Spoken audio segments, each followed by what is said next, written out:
Around the world, governments are becoming more authoritarian. Some people are saying even in Canada, because Parliament doesn't sit very often.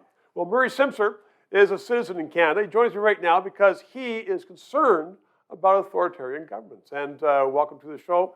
You've created a group. What's it called? It's called Citizens, Stephen. Well, everybody's a citizen. Everybody is a citizen, but there are very few people acting as citizens. So what is this group doing and what does it want to do?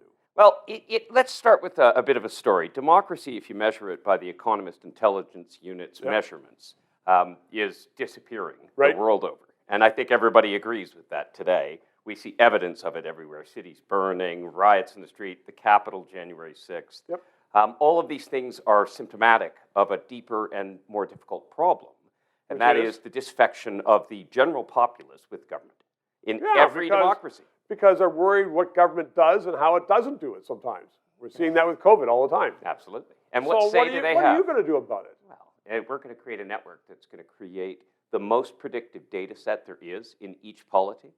And that data set, being as accurate as it is, will express the will of the people to the government. So, but you're going more than just a polling company. Correct.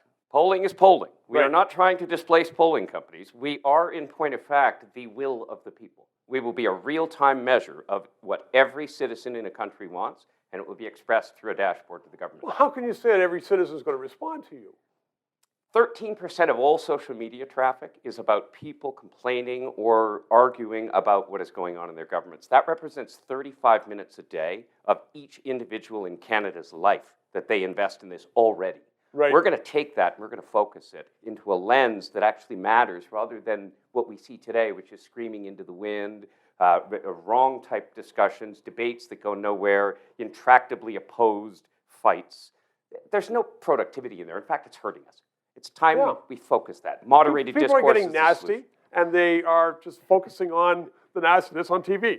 So you're saying there's a way to constructively impact government actions. 100%. Stanford University says 2 years ago they commissioned a study called America in One Room.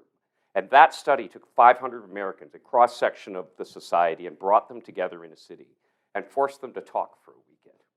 And they used moderated discourse forums where everybody had the same information prior to a discussion. They all read it. Then they were forced to talk to each other. There was not a single issue they couldn't solve. Now, more importantly, they polled all these people on the way in. 70% of them were intractably opposed to discussing anything with anybody on any subject. By the time they left, only 30%, which is what you would think should exist in a society, were intractably opposed to solving it. They solved every issue. Murray Simpson, I wish you well, and the details are going to be on the show. Thank you very, very much. Thank you, Mr. LeDrew. 3 minutes. Thank you very, very much for watching and for engaging in the 3 minutes, which will carry you through most discussions for the day. 2022 is going to be a very, very tough year. Stay with us. Please tell your friends to subscribe and PayPal. Thanks.